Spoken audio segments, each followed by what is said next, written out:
welcome to the Move Forward in Love podcast. I'm super excited you're here. My name is Samantha, Dr. Sam. I am your host and your relationship coach and consultant. I am here to help you get through rediscovery.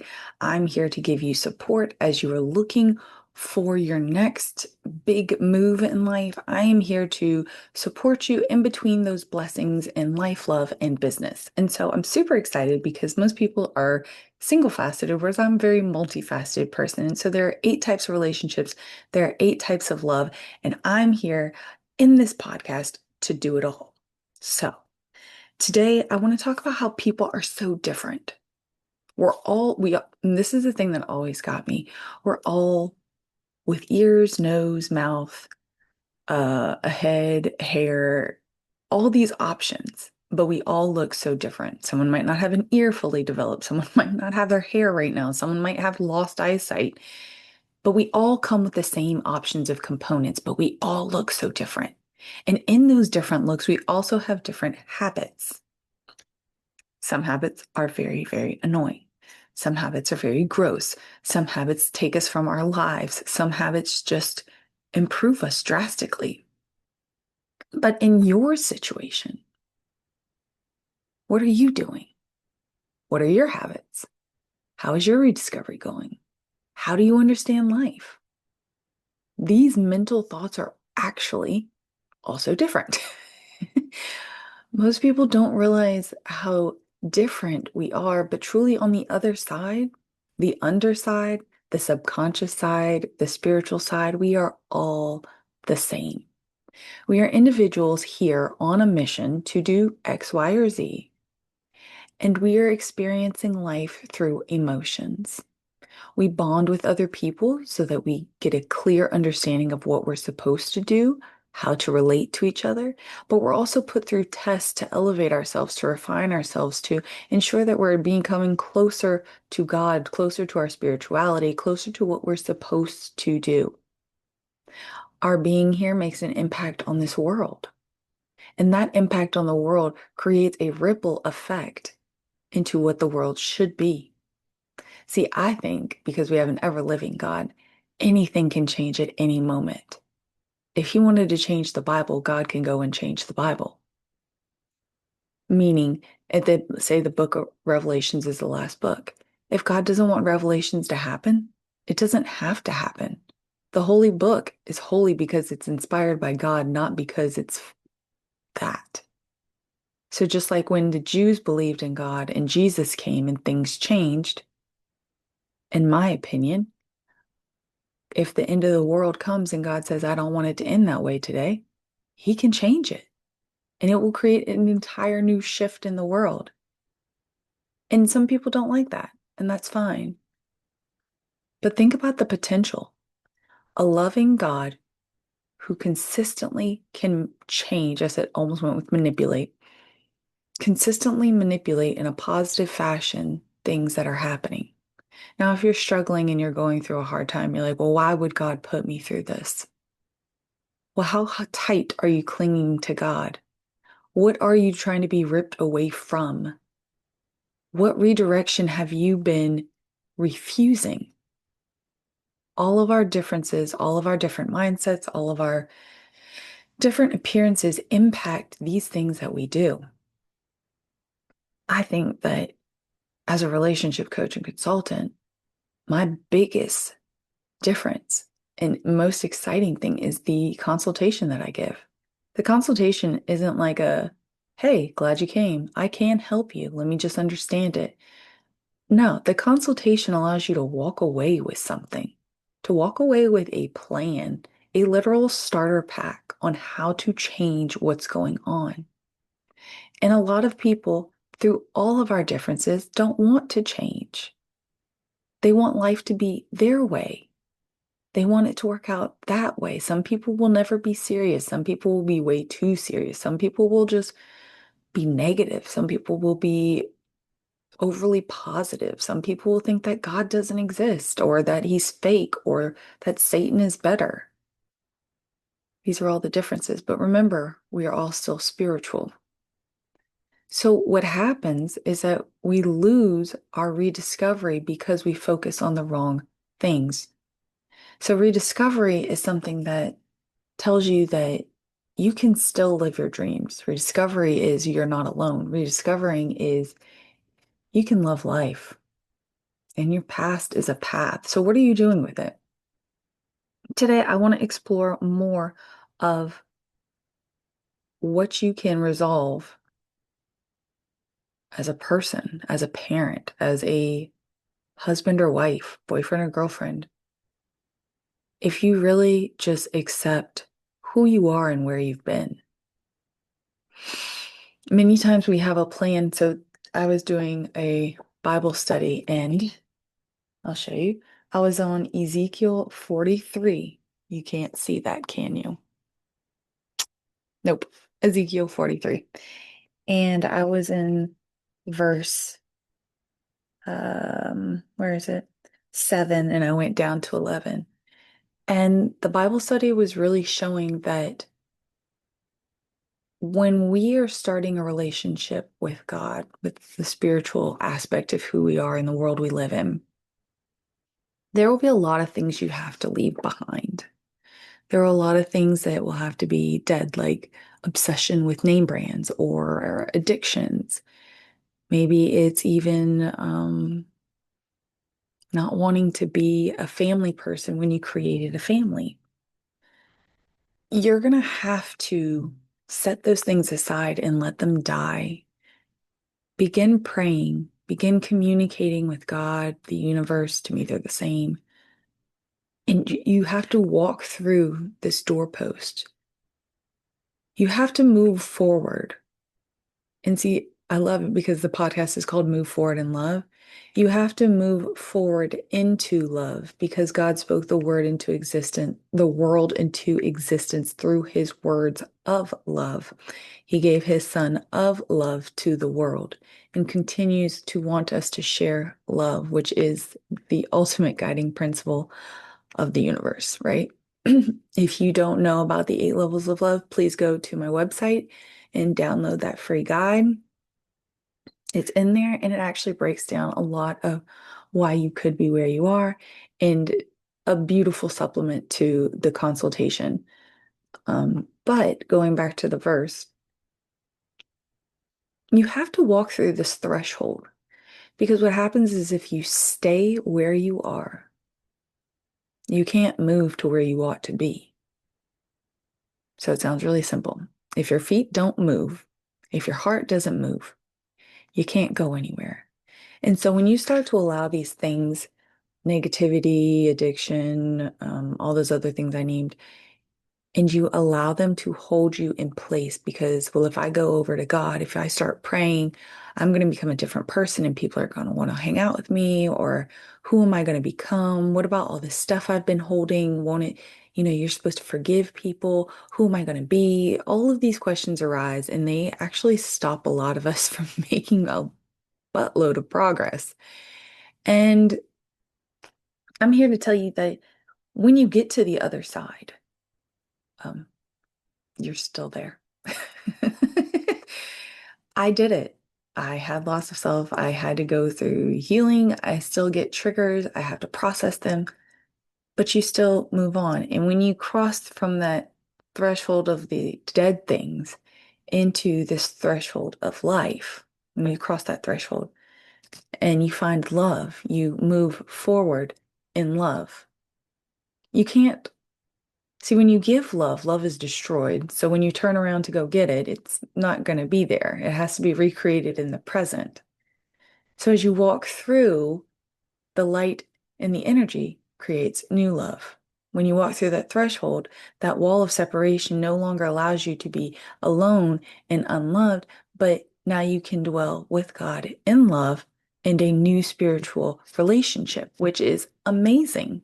See, the next thing in Ezekiel, though, is really interesting to me is that it says, essentially, here is the temple for the house of Israel.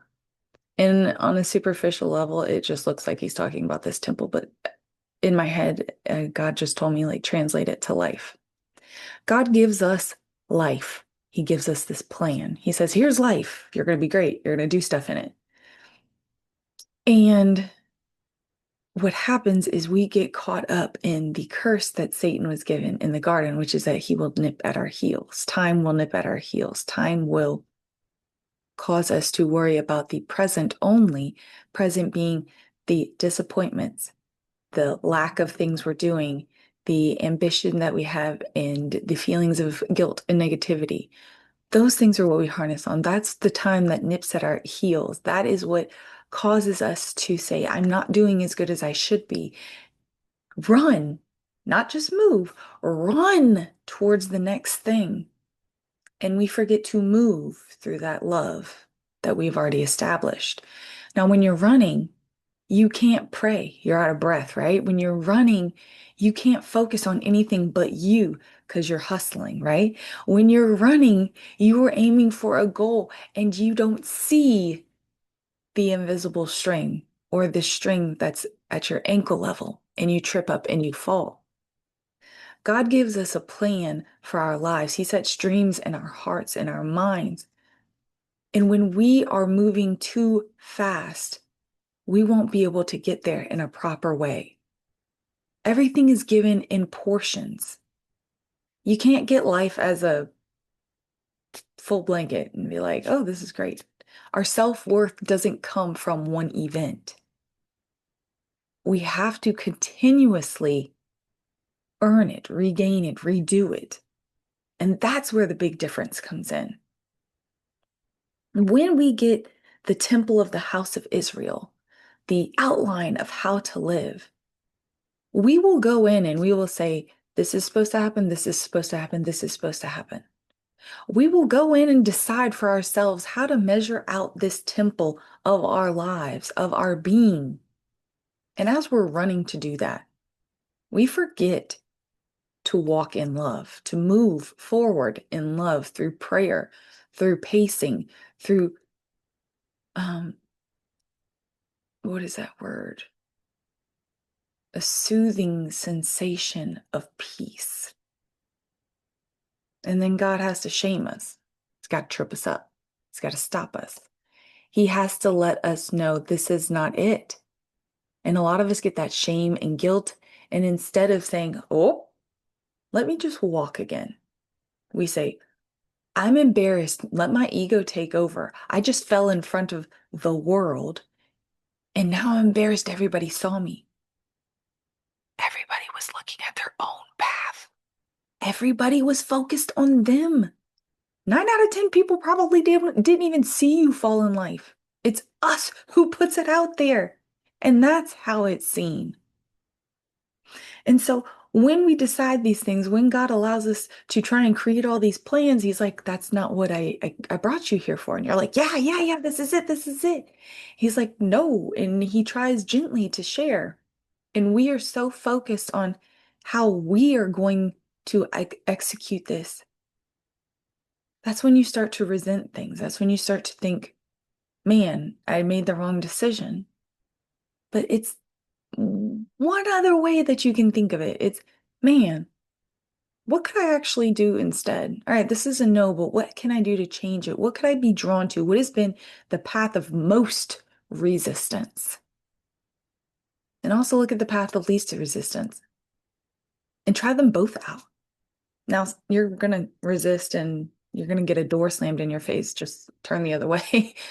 But sometimes the thing that we resist the most is the thing that's going to help us the most. And so as we are shamed of our iniquities, of our inability to meet the things that we wanted to with ease and grace, because if we do, we're going to go back into the old room and not keep in the forward room. We have to remember the next thing is that when they are ashamed of what they've done, God will make known the plan of the temple and its layout with its exits and entrances. God's going to let you know, bringing little pieces in, taking little pieces out. Your rediscovery is the same thing. It's not just a bombardment of kill your whole lifestyle, redo it. It's figure out what aspects of your lifestyle need to be reevaluated, refined, redone.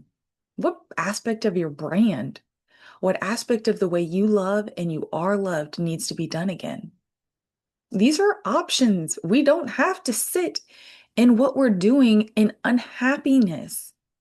You may sound like you're nagging, you may sound like you're ungrateful, but don't you deserve to follow that thing inside of you that says, hey, you're meant for more? Don't you deserve, as a business owner, as a person, as an employee, to have a space where you are heard and seen?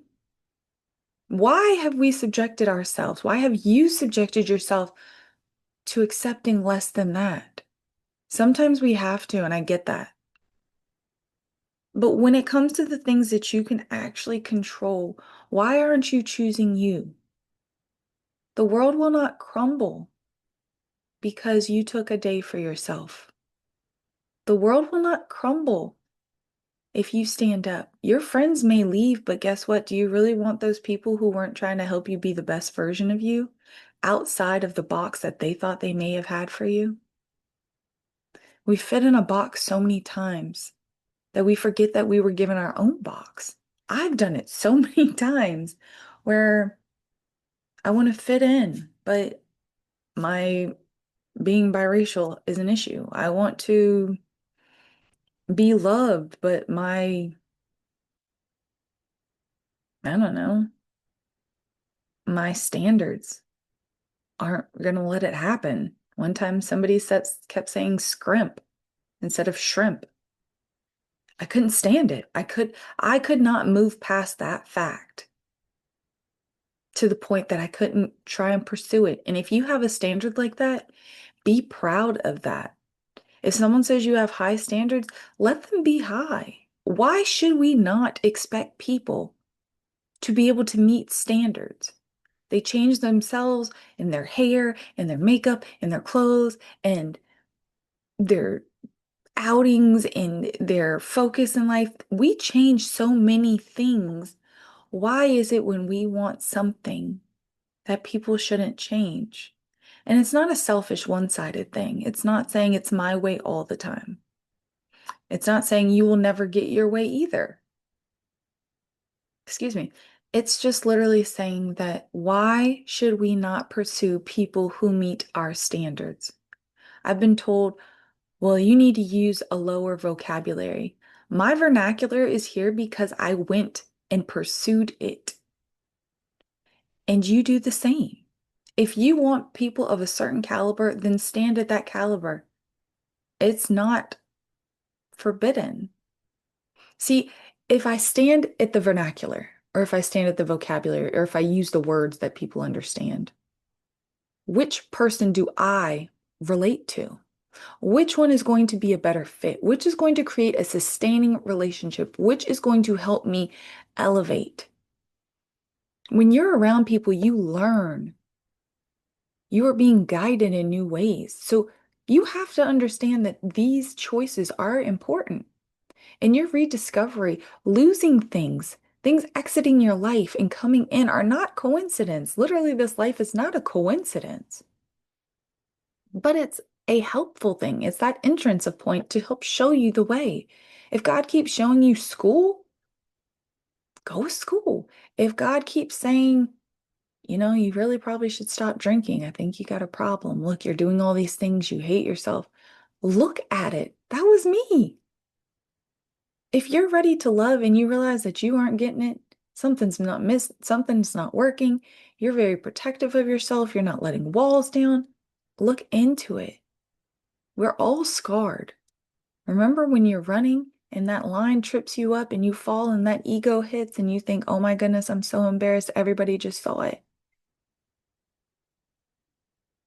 It's okay. We're all there. We've been there. And see, society currently is telling us that we should not be feeling that way. Our lives should be perfect, and that's the only way we should be showing it. And it's not true.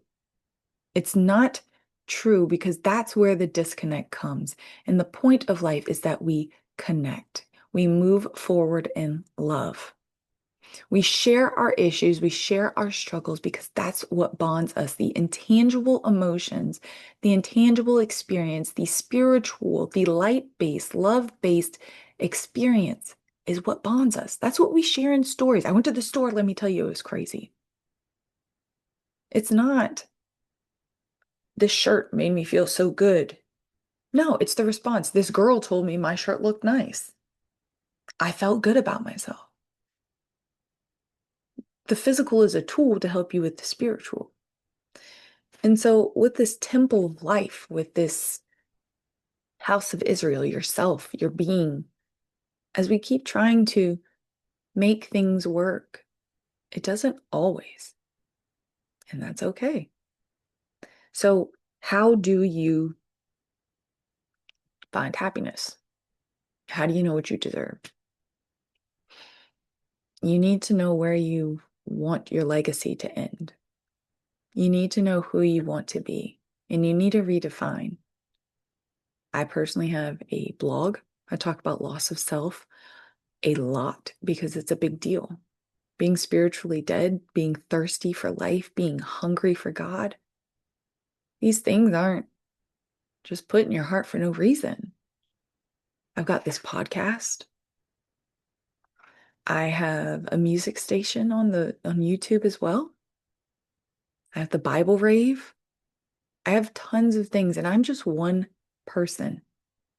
There are so many other people who want to help you too. Now, if you want a very multifaceted person, then I'm your gal. But we all want to be the better version of ourselves, and there is no reason that you should not be able to accomplish that. We're all made different. Same eyes. Guess what? My eyes need glasses. Your eyes may not.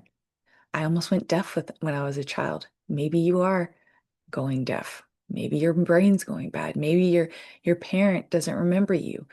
Maybe your parent abandoned you. We all have these minor details. And that's why I like to always say the devil is in the details, because those are the details we take and we say, but you don't understand. But aren't we all spiritual? Aren't we all here to experience life through emotion in a physical world, to become better people, to do good things in the world? And if you said yes to that, then you're on the right path. If you said no, maybe rewatch the video. Either way, you can reach out to me. Go to www.confidencefaith.com. I can help you with a plethora of things in life, love, or business. I have a ample fortress of information for loss of self. And I really just want to show you the way. Just like in here, we have our ideas, but it doesn't mean that those are the ideas and plans God has.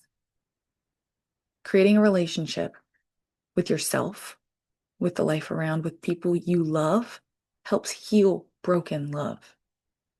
It brings you back to wholeness. It reconnects you with that inner child and brings you to the essence and point of pure love, because we came in this world as love. I want to help you with that. I want you to help you with that.